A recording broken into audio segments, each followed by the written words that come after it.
Okay, I think I am ready. Less crowded this time.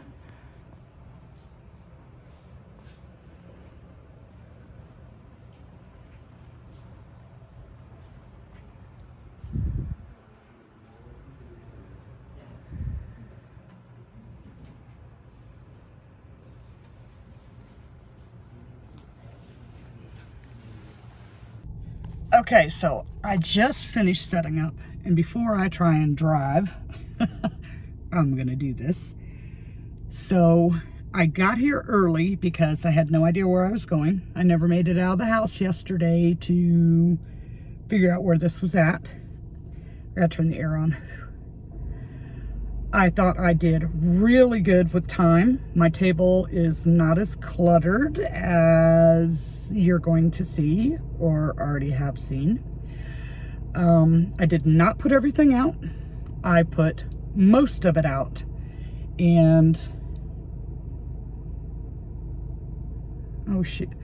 And I need to make a few price signs.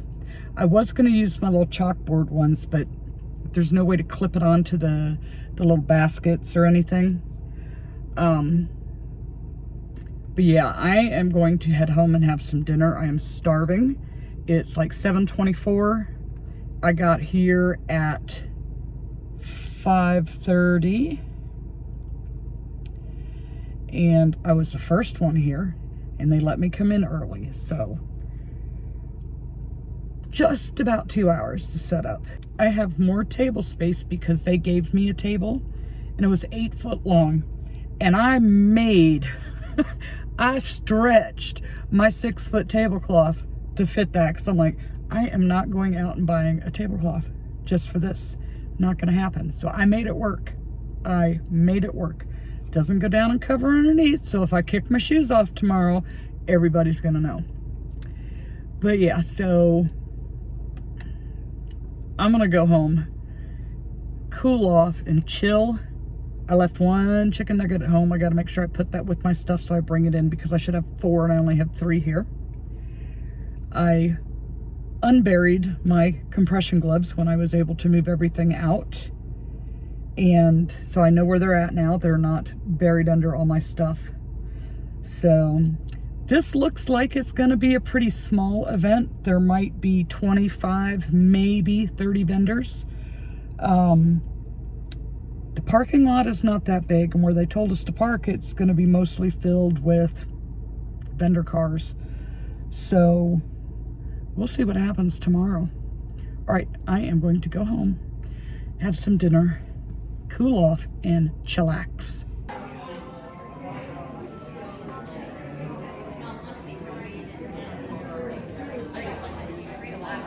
Two minutes to opening. My neighbor person just showed up. They are not set up yet.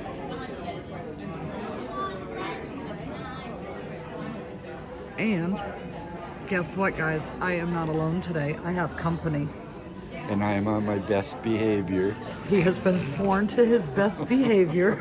He's not allowed to talk about what the plushies are with anybody, because he just never guesses right. Oh, yeah. So this is a look at the room. This is a small one. Way over there is the entrance where everybody will be coming in. I'm tucked away in the corner. So we're as ready as we're gonna get.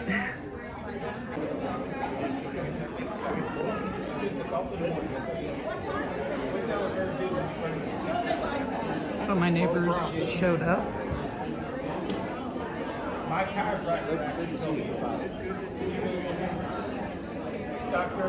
Seems to be quite a few people in here, but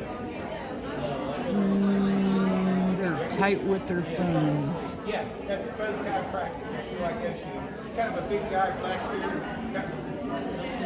Yeah, Brandon, that's what he's the one that actually told me about it.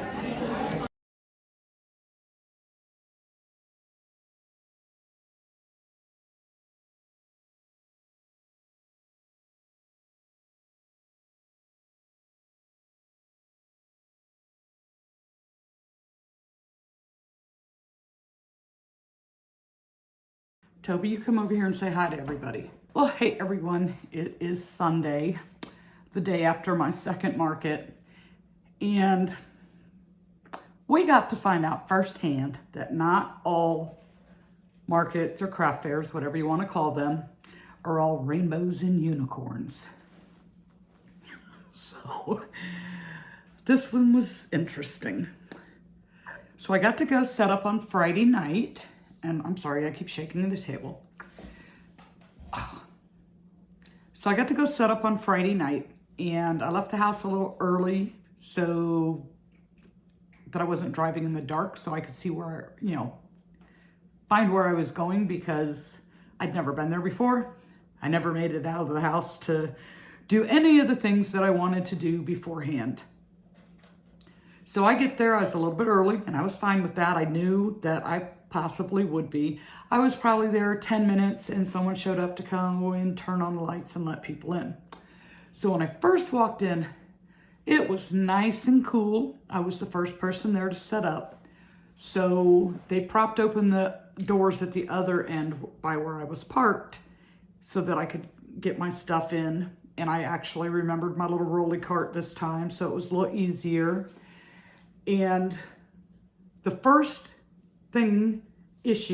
problem that I ran into was they give you a table, and the table was 8 feet long. My tablecloth is for 6 foot or 4 foot. It's those spandex kinds. But I stretched that baby. I made it fit. I was not going to go spend any more money for this. Just wasn't going to do it. So I stretched that baby. I forced it to fit. I did a whole different layout than I did before. And once again, I was kind of like in a corner spot. It wasn't really a corner spot, but I felt like I was the furthest away from where people would be coming in. So, like, I'm over here, and way over there on the other side of the room is the entrance. And I kind of felt like when people would come in, they'd turn to the right and go around, and then maybe I would get some attention before they circled back and went up and out. So I get everything set up. I thought my setup looked fairly decent. Toby, you're causing a kitty earthquake. Come here and say hi. No? Okay. He doesn't want to. So I got everything set up. I did it a little bit different.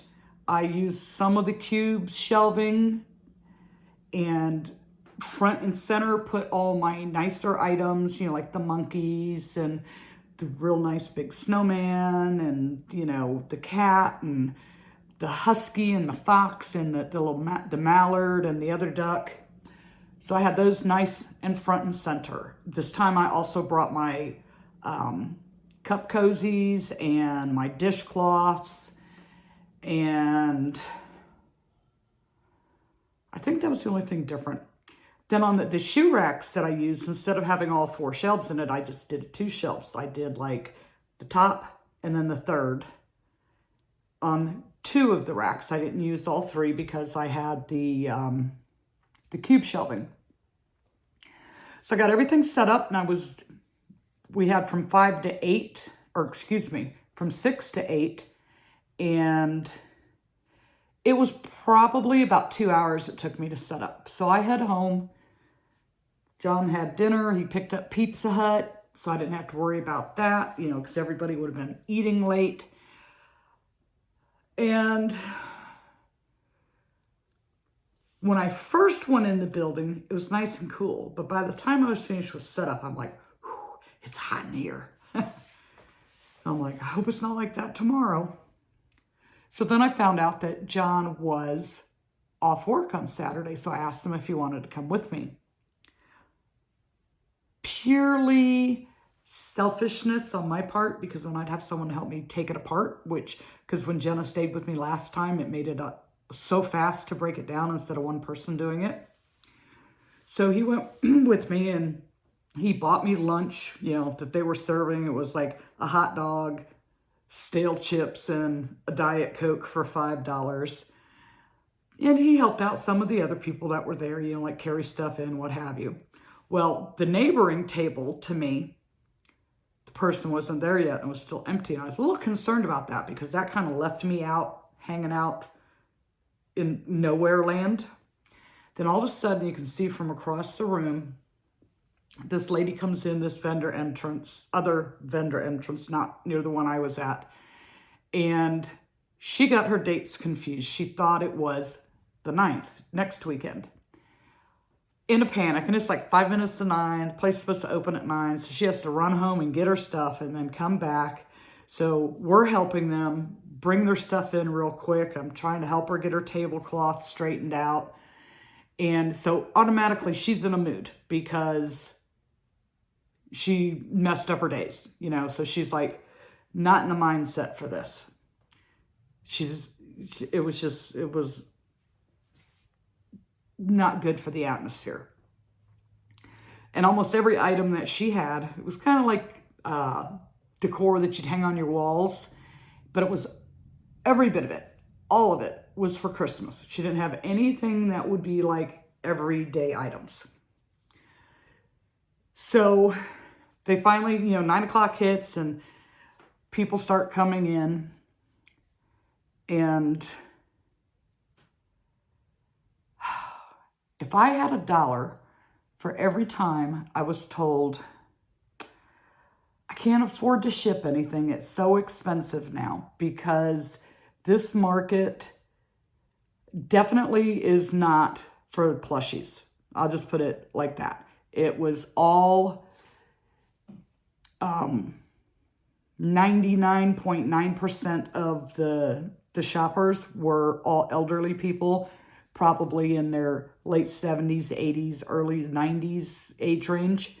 And, their families live in other states and stuff, and it is expensive. I mean, if you ask me, the post office practices in price gouging over the holidays. Like if you're in the middle of a hurricane, you're not allowed to jack up the prices for ice or gasoline or anything like that. Well, so here we are in the middle of the holiday shipping season, but the post office is allowed to jack up their prices for shipping. That's just a personal rant issue that I have with that. But if I had $1 for every time one of those people said that to me, I would have made more money than what I made in sales. just throwing that out there. Then these elderly people, men and women both, didn't matter. They come over and they look, and I don't know how many times I was told, oh, your work is beautiful. Thank you. But what they would do, and it was like, to me, it was worse than people just picking it up because they want to feel it. But they would sit there, now this is one of my misfits, so it won't bother me to do this. They would pick up one of those plushies and just squeeze it as hard as they could. I mean, they like smash it into the table and they're just squeezing it as hard as they could. And I'm like, I want to yell at them, but I can't. I'm just like, don't handle the merchandise like that, Everybody wants to feel it and everybody will give it a little squeeze, see how soft it is. But they were doing it like as hard as they possibly could. And it just absolutely drove me nuts. So we go through the whole day, 5 hours, and it was so hot. I'm standing there with my notepad and I'm fanning myself. My face is all flush. I'm like dripping in sweat. It was so gross and it's so hot. And I'm just doing this. And finally, one of the volunteers felt sorry for me and went and got a fan and brought it over and plugged it in so that I'd have some air blowing on me. It was just miserable hot. So that was like, made it not fun. Then at the end of the day, when we go to break everything down, well, we're getting close to 2 o'clock and I could not wait to get out of there. It was so uncomfortable. So the furthest table, I just started like consolidating. Not that there was a whole lot to move because the sales weren't that great, but I was moving things and like, broke down the little 4-foot table and the tablecloth. And then we got like 5 minutes to 2, and I break down the 6-foot table. And now their 8-foot table in the front still set up. You know, I'm following the rules. I'm waiting until 2 o'clock. I'm not going to take everything down. So we get down to that part, and John's starting to help with like trying to take apart this cube shelf. Now, I know he wasn't as physically uncomfortable as I was. He's always been one of those where it's 90 degrees out and he's wearing a flannel shirt and socks, you know, because his feet are cold or whatever. And I'm sitting there like, oh, it's so hot. But as the tables were going away, I was adjusting also my things like my notepad and my phone and this, that, and the other. And I have a feeling some of you guys might know where this is going. So last market, we managed to crack the screen on my phone, which is just the protective thing, you know, whatever that's called, you know, that you attach to the top of the glass to protect the glass, the screen protector. And then, so this time as I'm moving the stuff around, I have my phone with the square reader plugged into it, laying glass face down on the table behind where the cubes are, so that, you know, nobody can reach and just like grab my phone and run off with it. Well, because the phone case is black and the tablecloth is black, somebody didn't notice it sitting there. And when they were trying to take apart the cube shelving, my phone with the square reader in it went crashing to the floor. Square reader broke with the little pin thing still left inside my phone. And that, like, he felt so bad about that. It put him in a bad mood because his day was going great.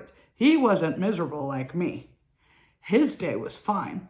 So now he's upset because he broke it. And I'm like, oh God, because I have this other market on this coming Saturday on the 9th. I'm like, I can order another one. I'll still have to pay for it this time, but I can order another one. Hopefully it gets here on time. He's like, oh, I'll pay for it. And I'm like, yeah, okay. It doesn't matter. It was an accident. You know, it wasn't like he picked up the phone and he hurled it across the room or anything. So we get everything loaded up and we're headed home, and we're in the car, and I'm like, we're going to stop at a store. We are going to get an ice cold drink and just chill for a few minutes. So that's what we did. And I told him, I said, so the way it's going, cracked screen, broke off square in my phone. The next market, I'll need a new phone after that one. So, you know, trying to make a joke and lighten the atmosphere because he felt so bad about it. But anyhow, so I did, first thing when I got there, I spent money. So I started off in the hole. There's this one lady there. Her name was Carol. And she was super nice, full of information. I mean, I did meet some really nice vendors, so that was the plus side of this market. And they were trying to give me information about different places to look into for setting up for markets. But this lady, she does everything out of denim. Purses, aprons, towel holders, garbage cans. I mean, little mini wallet things to put your like credit cards and stuff in. So, I mean, just gorgeous stuff. She was the one booth in there that like was making bank. She did a lot of business. But I said, I got to see her stuff the night before, and I said, can I be your first customer? So I bought myself a purse. And all of her stuff is recycled, or the majority of it is recycled. Like this fabric isn't recycled. And the inside, there's some tissue paper. They put a zipper pocket and then another, you know, just regular pocket over here. But I needed a new purse. The other one was driving me crazy. And this one I can wear as crossbody, so it'd be nice to hang on to. So this nice little denim purse. I thought it was cute. And it was $25. So that was my only purchase, but I did get an opportunity to walk around the room a little, and it wasn't as nice of the type of items as was at the first market. A lot of it was like farmhouse style. I guess that's what you'd call it. I think that it's like not in style anymore from like I wouldn't buy it to put in my house. It just not my thing. I'm sure there are people that like it, but it just wasn't my thing. So 2 booths there. The denim lady, Carol, and this other lady that was sitting there with her giant knitting needles using the really like 7-weight, real thick blanket yarn, was making these scarves, and she was selling them like hotcakes. So those were the 2 booths. Now being in Florida, I wouldn't think scarves, because I personally don't think it gets cold enough to wear that kind of stuff as much as I would like it to be like that, because I like the layers of clothings and sweaters and the leg warmers and all those kind of things, but it's just too hot here for that, for me. So, but she was selling them like hotcakes. So let's talk about my sales. I didn't sell much. I sold a whopping 27 items. And so it's going to be easy to like list them in order. I actually took pen and paper with me this time, so I was able to write things down and did not get lost in the square. So I sold, first sale was a pickle and a little mini red bird. And then I sold a cup cozy. Then 2 leggy frogs. 1 mini octo and a mini bird, and that one looked like a pigeon. The person specifically asked for a pigeon. I said, well, you know, I had this one I was playing around with and made it look in pigeon colors. So that sold. I sold a bubble whale, and then one person bought 5 cup cozies, a jellyfish, and 2 dishcloths. And that was one sale. And a snowman. So I sold 1 snowman. So that was all one sale. Then this little boy, he probably, say 10 to 12-year-old range, he come over and he's looking at the table and he just loved the blueberry turtle. And he kept calling for his mom and his grandma to come over. And they were like totally ignoring him, intentionally. So finally they worked their way down over to my table and he's showing it to them. And I couldn't hear what they were saying, but basically they said no. And they sent him to go do something. And then the grandma comes up and says, okay, now you have to hurry up and do it before he gets back, because it's going to be a Christmas gift. So I sold the blueberry turtle. And then the next sale was like, there were very few young people there. But this one person, everybody was looking at my big Brontosaurus, and they'd see the price tag and they'd just kind of like flip. And I'm like, do I have it priced too high? I mean, they were making me doubt myself. So this guy comes over and he picks it up and he's like, this is $29. And I'm like, yes, you know, like, that's correct. It's $29. So he bought the big Brontosaurus. So I'm glad I didn't like rush right over and lower the price, because I mean, just these people made me feel like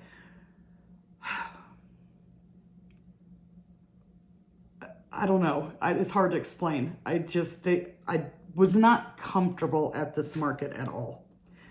So my next item I sold was making bacon. The very first one that I did that had the dark pink nose,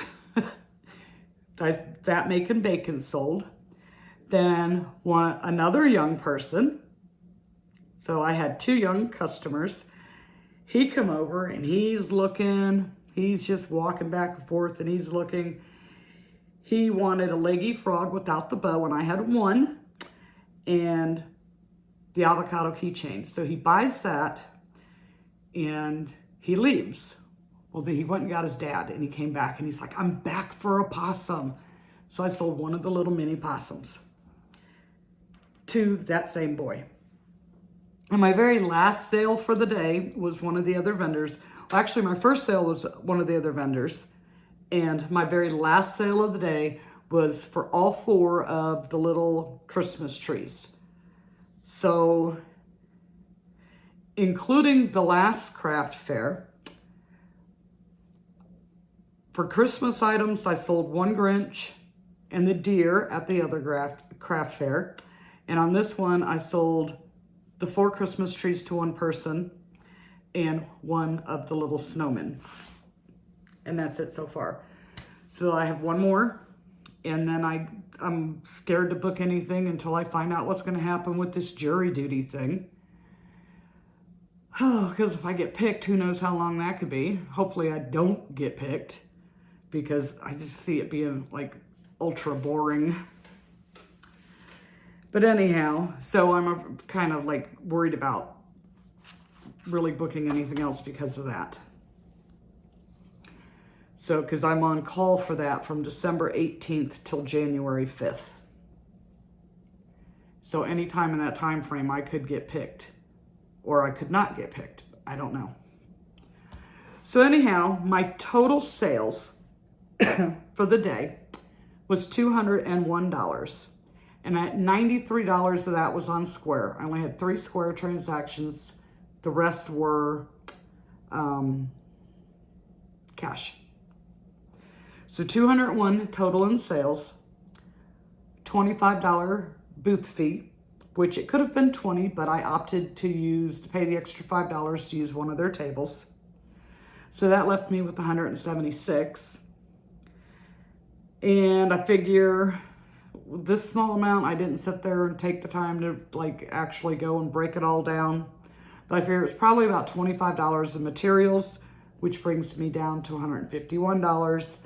And then the cost to replace my square reader is $10.70, but I'm calling it $11 for easy math. That brings me down to $140 for the day.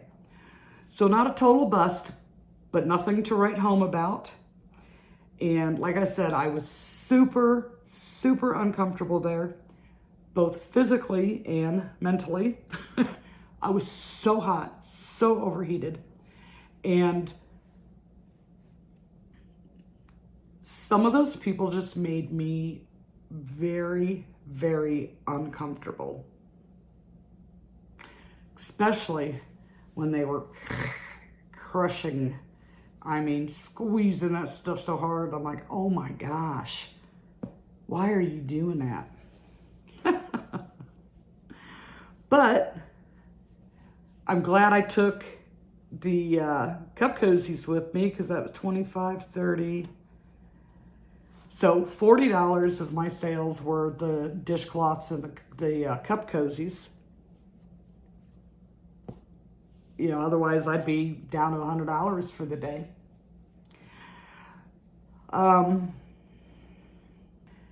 Yeah, so I hate sounding like a Debbie Downer on that one, but that is one that I don't think that I would participate in next year, at least not with plushies. I think that's more of the type thing where you need to have all really low priced items. And I'm saying this because my highest priced item was the dinosaur at $29, and that was a young person. The next highest priced thing was $15, and that was my little mini blueberry turtle. Everything else was 10 and under. Most of them were $5 and $7 items. So I think it's one of those things that you need to have items that have a function or a use that can be very low price to go in, so that those people can justify spending their little $5 or $7 on it. And because, like, what do they have use for a plushie? You know, unless they like collect certain things, or they're gonna buy it as a gift for somebody, but they can't afford the shipping. Just unbelievable. But I am super optimistic about the craft fair coming up next weekend. It's like probably about an hour and a half away from here, but it's gonna be outside. I'll be in a covered area, like a big pavilion, but it'll be outside. I'm watching the weather right now. I mean, I know it's still out of the ways, so it's not too accurate, but right now it's like it's supposed to be partly cloudy at 79 degrees. We'll see what happens. But it's, like I said, it's gonna be outdoors. It is a family type event. They're gonna have live music. And I'm very optimistic about this one coming up, that like all the vendors will be in the same area. So people won't have an advantage over others for being like inside or outside. And because it is a family type thing, and the live music, and, you know, people be in a good mood. I don't know, I just have a good feeling about this next one. And it's only a 4-hour market, but I have a good feeling about it. So you'll have to stay tuned to be updated on that one. But this one, whew, I think if I wasn't so physically uncomfortable, it would have been a better day. But I was just so warm. I just like majorly overheated. And it just, whew. I mean, I was like this constantly until they brought me that fan. Yeah, I don't think I could do that one again. Nope. The first one, yes. That one went well. And like I said, I'm very optimistic about this one coming up. So that is all I have for you today. And if you'd like to see what type of things that I'm going to be taking to the next market. Oh, wait, before I do that. So even with this next market coming up next weekend, I don't have to make a lot. I don't have to really prep anything. The only thing I felt like I might need to make a few more of is the leggy frogs. I'm not out, but I only have like 3 left, I think. And I don't have a dinosaur. I have a couple of triceratops, but I don't have a brontosaurus. Last time I sold the small one, this time I sold the big one. So I might, depending on how my hands feel, and by the way, they are feeling better. A little bit of tingling still, a little bit of achiness through here still, but way better than the other day where I couldn't feel anything. So whatever I did, the stress that I put on them is by not crocheting has helped. If you want to see other items that I have made to take to market, if you want to click on the link that is over here, or maybe over here, or both over here and here, you'll get an idea of what type of things I take to market. And we will see you over there or there.